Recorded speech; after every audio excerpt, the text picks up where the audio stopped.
Eu colocaria até o Atlético como vice-campeão. Mas estou botando muita fé que o Cruzeiro em 2024 vai ter uma temporada parecida com a de 2023. O Vasco não fez um bom campeonato carioca, o Vasco ele não vira no campeonato estadual, é impressionante. O Cruzeiro está procurando gente para compor a comissão técnica do Fernando Seabra. O Cruzeiro está atrás de diversos profissionais. O que mudou exatamente? O que de fato o Seabra fez que fez com que ele fizesse, que ele se tornasse ali a opção imediata, uma opção rápida, né? Eu acho que o principal ponto do Larcamón foi esse, não conhecer o que ele precisava fazer no futebol brasileiro e no Cruzeiro. Fala galera, bom ou nem, começando o Firula, nosso programa de O Tempo Esportes, semanal por enquanto, pra gente falar de futebol brasileiro. A gente vai trazer hoje, às vésperas do Brasileirão, um tier list, como outros diriam aí, sobre o Campeonato Brasileiro. Nós vamos cravar para vocês quem vai brigar pelo título, quem vai brigar pela Sul-Americana e quem vai brigar contra o rebaixamento. Tem também factual do dia.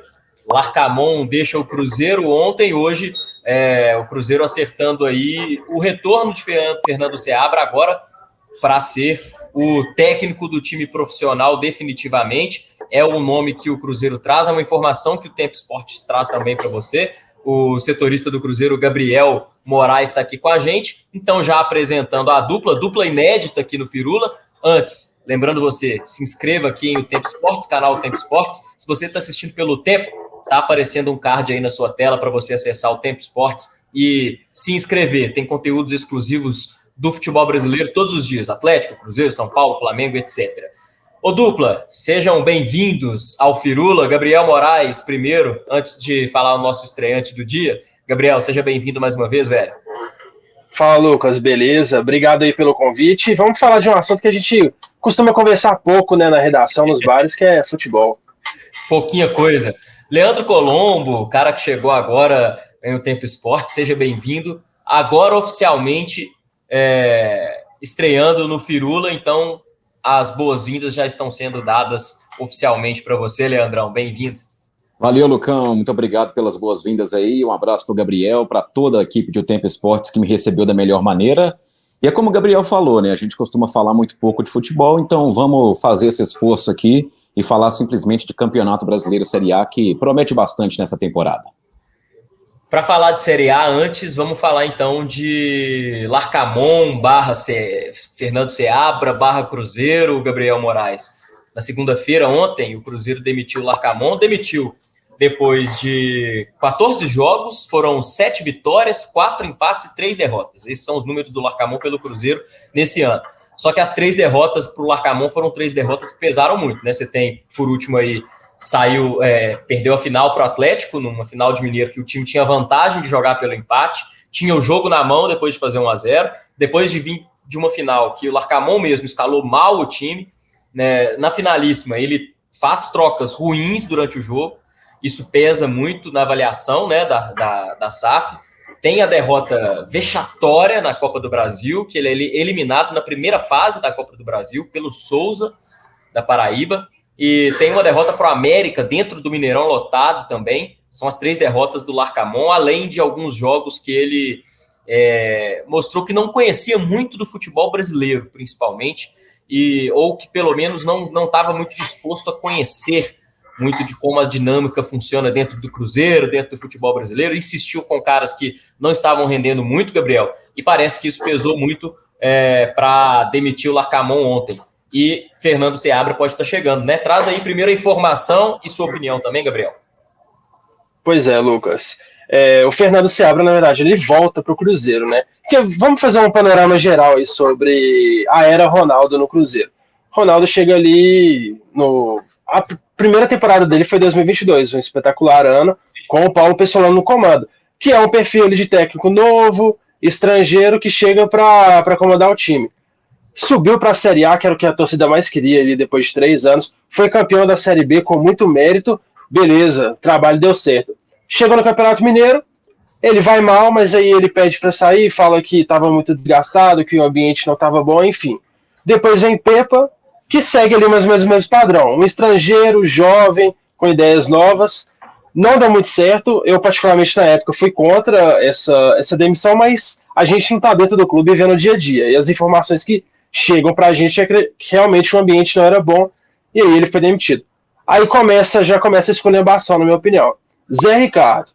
O Cruzeiro demitiu o Pepa sem ter muita noção de como estava o mercado. Custou achar um técnico e foi pro Zé Ricardo. Já chegou sem confiança nenhuma da torcida, demitido depois de 10 jogos. Aí começa a tampação de buraco. Aí vem ali o Seabra, que agora voltará para o clube, e o Autuori ajudando ele ali na gestão da equipe. E aí, na virada do ano, em vez de efetivar o Seabra, que naquela época não servia, preferiu contratar o Larcamon, que vai mais ou menos naquela linha ali, de Pepa, de Pessolano. O trabalho não deu certo. Particularmente, mais uma vez, olhando de fora, eu sou contra, porque eu acho que isso vai totalmente contra aquele discurso da SAF, que é continuidade de trabalho, vamos dar chance aí pro trabalho, vamos evoluir o elenco, evoluir também o treinador, mas foram lá e demitiram e trazem o Seabra, que estava no time 2 do Bragantino, e aí a pergunta que fica, se o Seabra não valia a pena manter ele no time profissional antes, por que vale a pena agora? Enfim, isso daí para mim não faz o menor sentido. Parece um desespero, né, para encontrar soluções, mas sem um planejamento de fato que pense a longo prazo, né? Ô, Leandro, você concorda com o Gabriel? Não era o momento de demitir o Larcamon? Acho até que o Larcamon deu motivos para ser demitido, mas primeiro, para ir ao encontro daquilo que o Gabriel disse, eu fico com literalmente a última frase que ele colocou. Qual que é a diferença? O que se deu ali naquele processo desse pouco tempo em que o Seabra deixa a equipe profissional e salva a equipe que estava prestes a cair mais uma vez para a segunda divisão e agora volta depois de comandar o Red Bull Bragantino B? O que mudou exatamente? O que de fato o Seabra fez que fez com que ele se tornasse ali a opção imediata, uma opção rápida, né? Porque entre a comunicação da saída do Larcamon e a decisão pelo Seabra, ela foi muito rápida. Então, eu fico com o mesmo questionamento em relação ao Gabriel da transição e na escolha, por que é que o Seabra, de repente, entre aspas, não servia para ter a continuidade no profissional e agora serve voltando em um outro contexto e prestes mais uma vez a iniciar o Campeonato Brasileiro, né? A gente não entendeu na temporada passada por que o Pessolano ficou muito tempo e lá na reta final do Campeonato Mineiro, quando a janela já tinha fechado, sem tempo para trazer os reforços, o Cruzeiro anuncia o Pepa, às vésperas de começar o Brasileiro. Começou até bem, largou com uma derrota contra o Corinthians lá na Arena Corinthians, mas depois largou bem, inclusive foi a pontuação que, na minha opinião, salvou o Cruzeiro do rebaixamento. Mas, mais uma vez, o Cruzeiro repete esse contexto de estrear um treinador às vésperas de uma competição tão importante com um time que claramente não está pronto. Mas, fazendo aqui o outro meio peso, eu acho que o Larcamon ele deu motivos para ser demitido. A gente pode discutir entre nós três aqui quais são exatamente esses motivos, mas eu acho que, eu não gosto de usar essa palavra, porque eu acho que o técnico ele tem direito de conhecer o seu elenco e para isso conhecer ele tem que ser jogando, não dá para ser só nos treinamentos e ele tem que fazer todos os testes, mas é uma expressão que o torcedor gosta de utilizar, eu vou ficar com ela. Em relação às invenções, primeiro, recuar demais o Marlon, tirar esse potencial ofensivo dele, a insistência no Neres, que ninguém entende por que é que o Vidal fica no banco, por que é que o João Marcelo fica no banco e por que é que o Neres continua jogando como titular, as trocas inexplicáveis durante as decisões e antes das decisões, a escalação errada contra o Atlético custou caro nos 45 minutos iniciais daquele jogo de ida, depois ele consertou, aí no jogo de volta da final do Campeonato Mineiro, as alterações que ele faz são novamente decisivas, mais decisivas para o outro lado, é o Gabriel Milito quem aproveita isso, então eu acho que dá para dizer as duas coisas, e elas não são excludentes. Eu acho que o Larcamon deu motivos para ser demitido, mas sinceramente eu não entendo a escolha tão imediata e tão assertiva ali como parece ter sido pelo Seabra. Eu acho até que o timing não é dos piores, até porque apesar de ser vésperas do início do Brasileirão, melhor do que ser demitido durante um trabalho que já começou, falando para falar a verdade. Se o Cruzeiro demorou muito no Pesolano, talvez agora o pessoal falou assim, olha, a gente não pode demorar como a gente demorou antes, vamos tirar o cara que o cara não está conhecendo. Eu acho que o principal ponto do Larcamon foi esse, não conhecer o que ele precisava fazer no futebol brasileiro e no Cruzeiro, porque eu pego como exemplo o jogo do Cruzeiro na Sul-Americana, a atitude que ele coloca para o time. Ele poupa meio time e para quê? Se ele mantém a zaga, muda o meio, o ataque todo, mas não coloca o time para jogar de fato, propor o jogo, ir para cima, não, segurando para cumprir os 90 minutos e se poupar todo mundo. Para que ele descansou jogadores titulares, então? Uma atitude que foi incompatível com a grandeza que é o Cruzeiro e a grandeza de um time que quer vencer uma competição sul-americana, uma competição internacional, né? E apesar desses motivos que o Larcamón deu, eu acho que ainda fica uma dúvida para a diretoria do Cruzeiro, que vai apostar de novo? Qualquer técnico que o Cruzeiro for contratar agora, obviamente é uma aposta. O Cruzeiro não vai tirar ninguém de nenhum clube, certamente, mas vai apostar novamente num cara que vai chegar para fazer o maior trabalho da carreira? Bom, acho que até entre os nomes aí que o Cruzeiro trouxe da última vez, de trazer um cara desconhecido e Fernando Seabra, é melhor que traga o Seabra mesmo, que já conhece pelo menos internamente o clube. Mas o que o Leandro falou é muito interessante mesmo para você pensar. O que mudou desde a saída dele até agora? Nada. Então... E também, Lucas, o que me assusta também é essa falta de planejamento, né? Porque agora o Cruzeiro está procurando gente para compor a comissão técnica do Fernando Seabra. O Cruzeiro está atrás de diversos profissionais. A gente até publicou reportagem no Tempo Esportes falando que o ex-zagueiro Cris, que mora na França há anos, estudou muito tempo para ser treinador e tal, ele foi um dos procurados para ser um desses auxiliares. O Cruzeiro está correndo atrás desse pessoal, ou seja, não teve nenhum planejamento. E o Cruzeiro está correndo atrás desde domingo à noite, após a perda do título mineiro. Isso não é uma coisa que já vinha se desenhando. Ali parece que o clássico foi a gota d'água. Perdemos o clássico da maneira que foi, vamos demitir. Aí agora vamos ver como que vai ser esse decorrer de temporada. Vamos atrás de um profissional que dê para salvar isso. E está fazendo um adendo também sobre esse negócio de troca de técnico. Tem gente que acha que o momento não é o ideal. Mas no último Firula que eu participei, foi ali na época do Filipão, no finalzinho do Filipão, sendo demitido. Gente, o Atlético trocou de técnico antes da final do Campeonato Mineiro. E o Milito estreou ali com goleada, sendo campeão mineiro e também com goleada na Libertadores. Ou seja, tem vezes que dá certo, mas também tem vezes que não dá certo. É isso, gente. Fechando esse assunto, vamos agora para a nossa listinha aí do Brasileirão. Você que está acompanhando a gente antes, inscreva-se no Tempo Esporte, pessoal, em Tempo Esportes, nosso novo canal aí, exclusivo de esportes. A gente vai colocar na sua tela, vou colocar na sua tela aí. Lucas. Oi, diga. Só para passar aqui que eu estou realizando um sonho extremamente pessoal, tá? Porque eu vejo aquelas tier list dos influencers e tal, eu ficava pensando quando é que eu seria convidado ali para fazer parte de uma tier list. Então, obrigado pela oportunidade. Eu estou realizando um sonho profissional, que é eu mesmo mexer ali os escudos ali e colocar nas posições que eu acho que...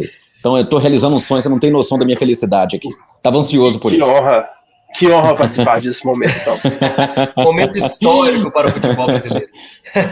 Porque eu não queria participar sozinho, entendeu? Eu não queria, eu mesmo monto e coloco qualquer hora no meu Twitter. A graça é você debater e tal. Eu queria discutir, então agora estou ansiosíssimo por esse momento. E o povo gosta disso aqui, né? E a gente fazer deve ser mais legal ainda do que assistir. Exatamente. Tá aí a sua tier list aí, pessoal, na sua tela aí do YouTube.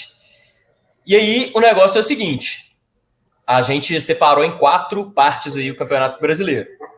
Um G7, aí você fala, G7 é G6, 6 times que vão para a Libertadores. Mas todo ano tem aquele brasileiro que ganha a Copa do Brasil, obviamente. Aí volta um e ganha a Libertadores, aí vai o outro e ganha Sul-Americana. Esses caras estão entre os 6 primeiros.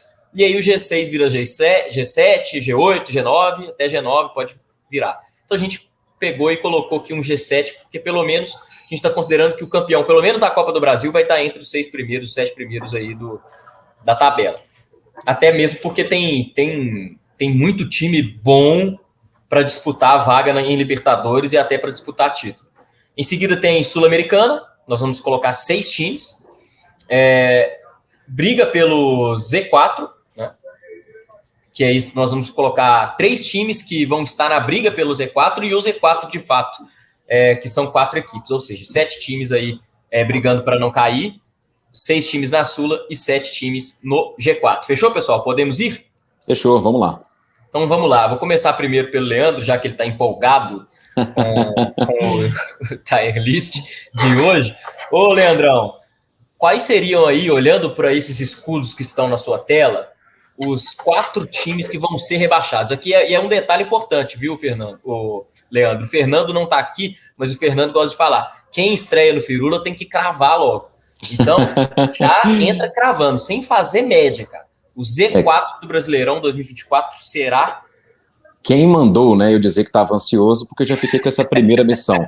E te digo mais, é curioso até que os times que subiram para a Série A, sobem para a Série A na edição, naturalmente são os mais alvos ali, né? Então o Atlético Goianiense, pela lógica, seria, o Criciúma, pela lógica, seria, o Juventude, pela lógica, seria, e o Vitória também. Ocorre que, dessas 3 equipes que eu citei, só uma não foi campeã estadual, que é justamente o Juventude, que perdeu a final para o Grêmio, mas todas as outras equipes, o Atlético Goianiense foi campeão, o Criciúma foi o campeão catarinense, o Vitória ganhou o Bavi, né? Então, esses 4 aí chegam com a moral, obviamente, se comparado às outras equipes mais baixas, mas não é o caso no estadual. Mas, se eu tenho que cravar, vamos lá. Eu acho que o Atlético Goianiense vai lutar forte, então... Eu vou puxando aqui enquanto você fala. Isso, já pode puxar.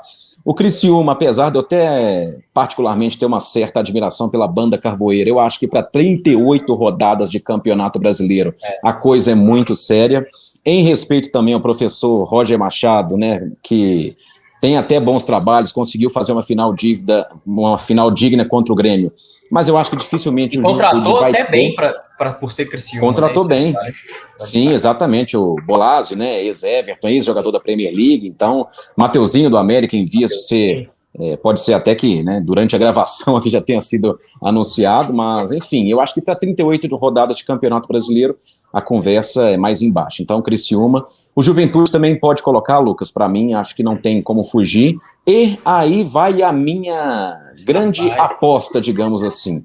Eu tô com vontade de cravar e de viralizar. Então, eu só não sei se essa viralização vai ser positiva ou negativa. Eu acho que eu sei quem que é, hein? Eu também acho. É mesmo? Agora eu quero saber depois a resposta de vocês para saber se é surpresa ou não. É esse mesmo. É esse mesmo, Lucas. Esse mesmo.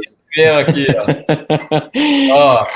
Vasco da Gama? Vasco da Gama, é isso, né? Vasco da Gama. Então, assim, o Vasco não fez um bom campeonato carioca, o Vasco ele não vira no campeonato estadual, é impressionante como ele não consegue dar uma resposta positiva quando as coisas parecem se tornar positivas para ele mesmo, né? Tem o Payet, o Ramon Dias fazendo um ótimo trabalho, mas o Vasco simplesmente não vira. Não acho que fez grandes acréscimos para essa Série A, não acho que Rossi, por exemplo, ali... Janela muito ruim, tá? Muito ruim da equipe do Vasco, então, por começar o campeonato pressionado, por não ter dado uma resposta nesta temporada... Por perder 2 grandes jogadores por lesão, Paulinho e Jair. Exatamente, não volta, acho que nem na temporada, né, Lucas?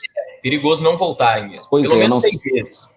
Pelo menos, vamos colocar pelo menos 6 meses. Estamos em abril, já acabou, né? Então, outubro, dezembro, janeiro ali é papo de fim de ano. Então, eu vou, infelizmente, colocar o Gigante da Colina. Vai ser a minha grande aposta aqui no Firula. Então, infelizmente, para a nação vascaína, estou apostando que o Vasco não permanece na Série A. E eu acho que é um pouco inevitável, até porque os times que subiram, inclusive, se reforçaram com algumas peças interessantes aí para essa temporada, né? Você tem o Vitória, por exemplo, que subiu de maneira muito interessante. E Lucas, um adendo rapidinho, para eu completar esse quarteto aí, a lógica seria o Vitória, mas o Vitória já tem um trabalho há muito tempo com o mineiro Léo Condé, aliás, ótimo treinador, tem muito potencial. Na redação ali, quando estourou que o Larcamão foi demitido, até falei, vai ser o Léo Condé, hein, mineiro, já conhece o Cruzeiro, enfim, mas acabou, claro, que é um outro patamar ali de treinador, poderia até ter sido, mas o Vitória, além de ter ganhado o Bavi, tem um trabalho mais longevo que eu acho que faz muita diferença. E vai ser difícil ganhar do Vitória lá no Barradão, né? Ô, Gabriel. É um ótimo histórico lá.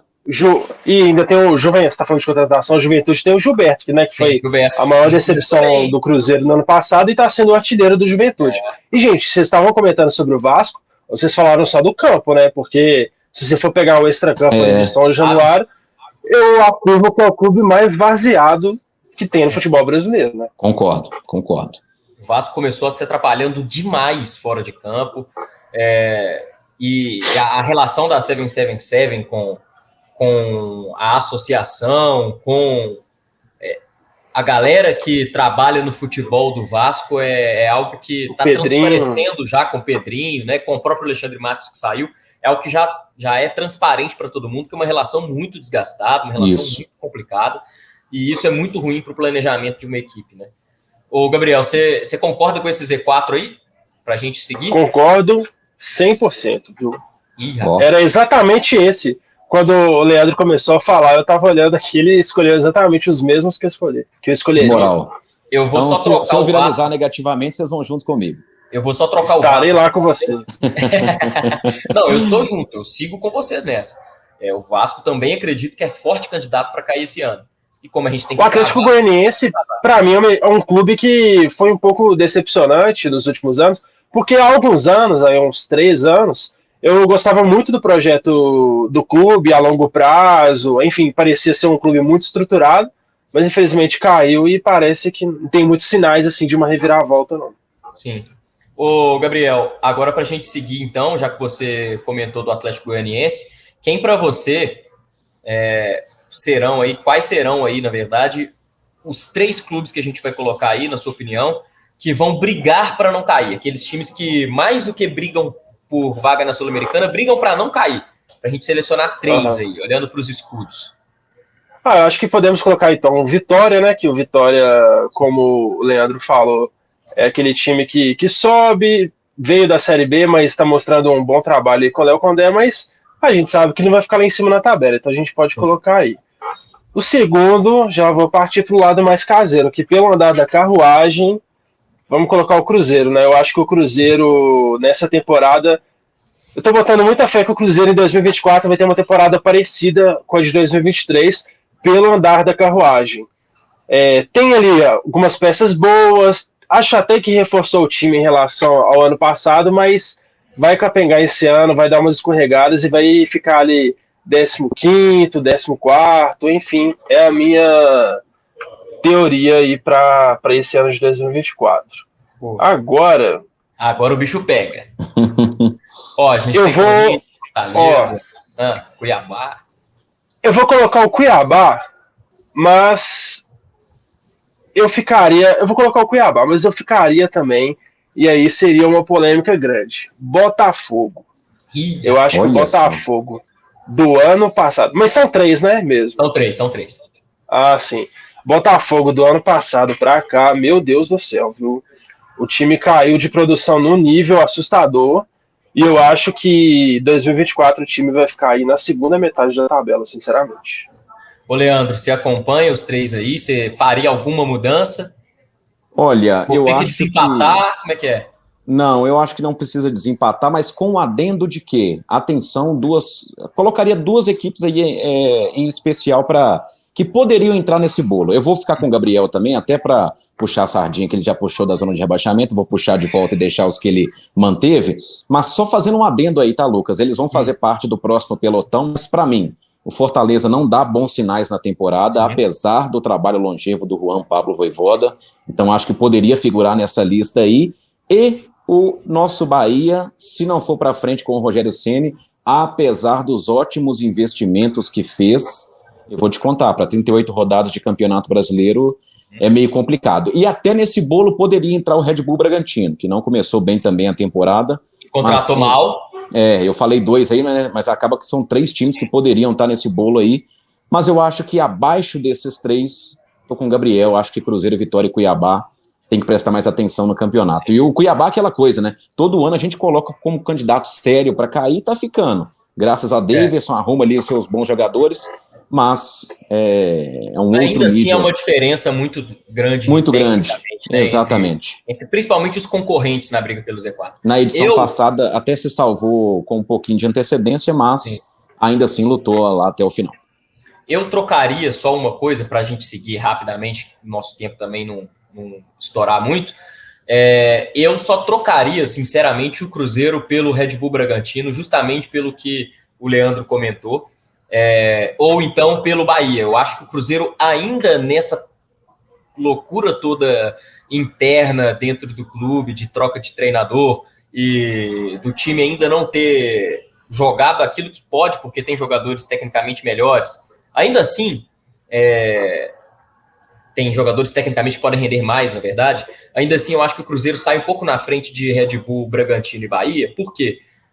Tem um time melhor que o Bragantino, e o Bragantino começa esse ano de 2024 com um plantel pior do que terminou o ano passado, e o Bahia por desempenho mesmo até aqui, contexto até aqui, e o técnico Rogério Ceni. Mas o Cruzeiro tem, de fato, essa questão da troca de treinador, que hoje, é claro, a gente está montando essa tier list aqui pensando no contexto atual, hoje.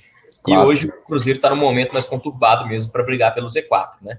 Já puxando, Leandro, já que você terminou, você falar sobre Sul-Americana, eu já vou colocar aqui, então, os times que podem, que a gente vai colocar como vaga na Sul-Americana, mas podendo brigar também para não cair, que isso. A gente citou Bahia, Bragantino e Fortaleza. Exato. Certo? Até porque com G7 aí, vaga para Libertadores para Sul-Americana, acabam que sobra ali 2 ou 3 times, né? Que não vão para competições. Hoje em dia, ou é rebaixado ou vai para competição internacional. Eu então, costumo brincar justamente com isso. É uma linha muito tênue. Eu brinco justamente com isso, viu, Gabriel? No Campeonato Brasileiro a gente tem campeão, rebaixado e aqueles que permanecem. Então é basicamente isso a divisão do Campeonato Brasileiro. É exatamente isso. Esse meio do campeonato é sempre uma bagunça só. É o mais difícil de prever. Isso é o mais legal, isso é o mais legal também. Essa imprevisibilidade.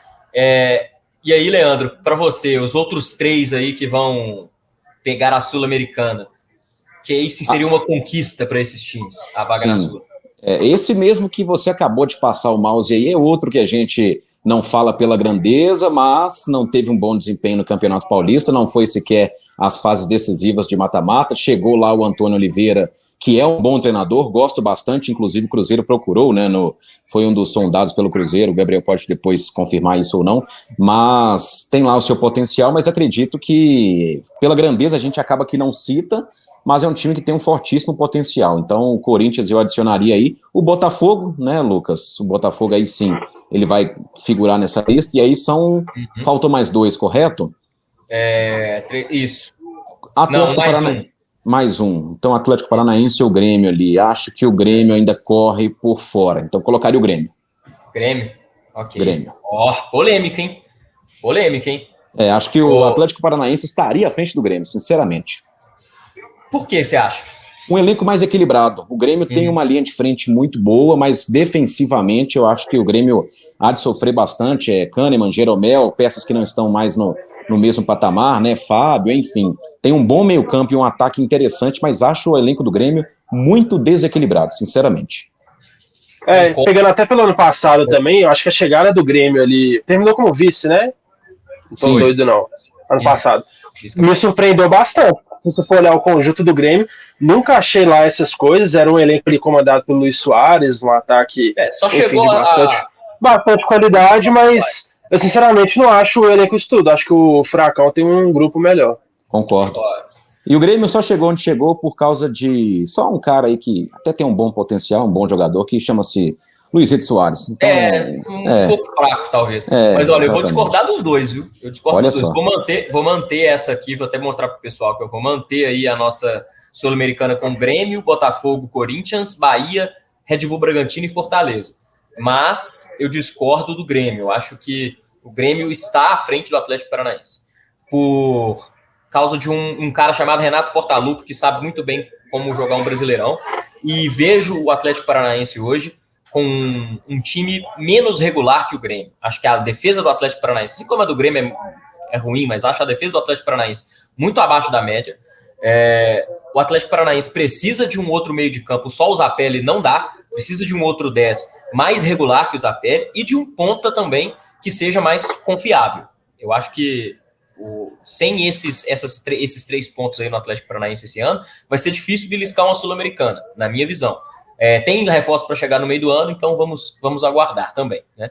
Mas é o único ponto que eu discordo de vocês, mas manteremos 2-1 aqui, né? E Lucão, só para jogar a responsabilidade para você, tá? É que você é quem define a divisão e você quem está fazendo aí a quantidade que cabe em cada potinho. Mas, para mim, para começo de conversa, iria no máximo com 3 equipes lá para o primeiro, tá? Então, nesse bolo aí, junto a São Paulo e junto a Grêmio e essas outras equipes, eu colocaria mais 4 times aí, então só colocaria 3 lá em cima, mas tudo bem. Porque aí a gente vai terminar uma discussão sobre briga por título também, no finalzinho aqui a gente vai ver, porque aí sobraram aqui o nosso G7. Eu já vou jogar aqui, mas aí nós vamos discutir a ordem desse G7. Vou jogar perfeito. aqui... Aí sim, agora eu tô mais à vontade, estou mais confortável. Não, porque colocar o São Paulo nessa primeira prateleira aí, eu já não colocaria. É isso. Então vamos com você mesmo, Leandro. A ordem do seu G7, do sétimo ao campeão. Então vou dividir com o Gabriel, vamos fazer que eu vou dividir com ele. Começo pelos últimos ali, pode colocar o São Paulo, por favor. O São Paulo, o Atlético Paranaense. Só uma... Tava até fora aqui da listinha para o pessoal ver. Só para a gente falar, né? O São Paulo fazendo uma temporada também péssima, né? Sim. Temporada muito abaixo do que a gente esperava, ainda mais com o Thiago Carpini. Até começou bem, né? Porque quebrou o tabu na Neoquímica Arena, depois até venceu o Palmeiras num jogo que terminou 0-0 no tempo normal, depois ganhou nos pênaltis a Supercopa, com o Rafael sendo decisivo aqui no Mineirão, mas muito pouco ainda para papo de título. Então pode colocar o São Paulo, Atlético Paranaense. Ô Gabriel, depois se você discordar em algum ponto, você fala aí. Não, até o momento é isso mesmo. Boa. E só para empatar, então, são 7 times, né? Isso. Deixa eu colocar só mais um, então, acho que mesmo com o Fluminense sendo o atual campeão da América, não vejo o Fluminense iniciando a temporada do mesmo jeito, então arrastaria o Fluminense ali para essa posição. Agora é papo de gigante, eu deixo tudo com o Gabriel. E aí, Gabriel? Agora acho que pode colocar o trio. Quarto lugar, Internacional. Sim. Aí pode colocar o Atlético. Boa. E pra mim vai ficar assim, eu acho que todo ano fica nessa, né, ali entre Palmeiras, Flamengo e Atlético. Acho que esse ano o Atlético sai um pouquinho atrás, e entre esse duelo aí de gigantes entre Flamengo e Palmeiras, eu acho que o Flamengo esse ano com o Tite recuperou um pouco daquele belo futebol ali que a gente via em 2019, principalmente. Eu acho que esse ano sai um pouco na frente do Palmeiras, e pra mim é o grande candidato ao título do brasileiro, Lucas. Leandrão, Flamengo campeão, Palmeiras vice, Atlético terceiro lugar. Segue o Gabriel aí, a opinião do Gabriel? Sigo o Gabriel. Acho que o Flamengo com o Tite, simplesmente assim, vai ser muito difícil tirar esse título do Flamengo, sinceramente. Não que favoritaço, né? A gente sempre fala, o Flamengo é favorito todo ano, mas é mesmo. O Flamengo é o único time no Brasil que tem 2 elencos mais ou menos no mesmo nível. Né? No mesmo nível exato não vai ser sempre, porque nem os maiores clubes do mundo têm esse mesmo nível, mas continuo achando que o Abel Ferreira e o Palmeiras e toda a sua trupe vão continuar sendo incômodo de qualquer jeito. Um clube que eu faria um asterisco aí nesse campeonato brasileiro é o Internacional. Para mim tem um baita de um elenco, o Inter tem um grande elenco, foi muito bem, foi o melhor clube disparado na janela de contratações, na minha opinião, mas tem um personagem aí que eu não sou hater dele, tá? Eu até gosto, mas eu acho que se auto-sabota Eduardo Cudê. Ele mesmo atrapalha. Então, um treinador com estilo de jogo interessantíssimo, propositivo, mas quando eu digo auto-sabota, torcedor do Atlético se auto-sabota, o torcedor do Atlético vai se lembrar da eliminação para o Corinthians na Copa do Brasil. Então, eu acho que o próprio Eduardo Cudê se atrapalha em alguns momentos. Prova disso é que nessa temporada, mais uma vez, desde 2016, o Inter não comparece à final. Não comparece à final, não, né? Não conquista o Campeonato Gaúcho, caiu para o Juventude, então... De forma desastrosa contra o Juventude. Desastrosa. Tem um baita elenco, mas assim como o Vasco não gira no Carioca, o Inter não gira no Gaúcho. Então, esse pequeno asterisco, acho que o Inter tem potencial para ir muito longe, mas não vai por causa do seu treinador. Eu concordo com vocês nessa tier list aqui. Acho que a gente conseguiu encontrar um denominador comum, embora eu estou tentado a colocar o Atlético como vice-campeão, tá?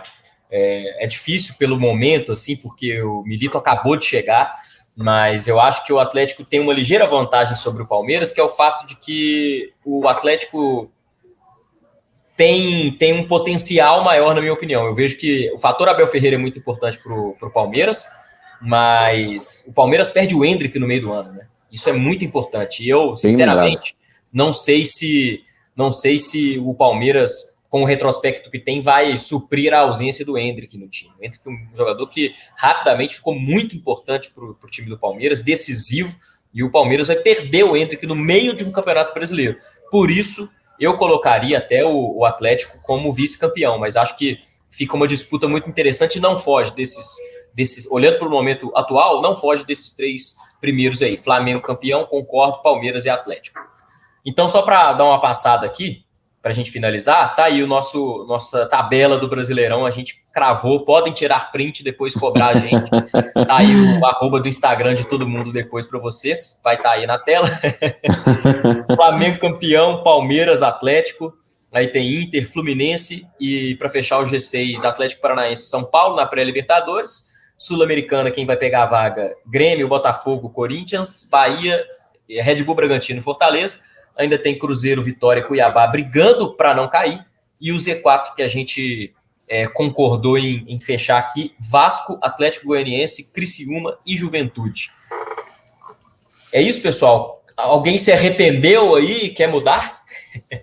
Não, eu só fiquei preocupado quando você disse que as nossas arrobas serão expostas aí, né? Eu tinha me esquecido desse detalhe. Aí, mas é maravilhoso. Instagram... Então... Desativa até as notificações, tá?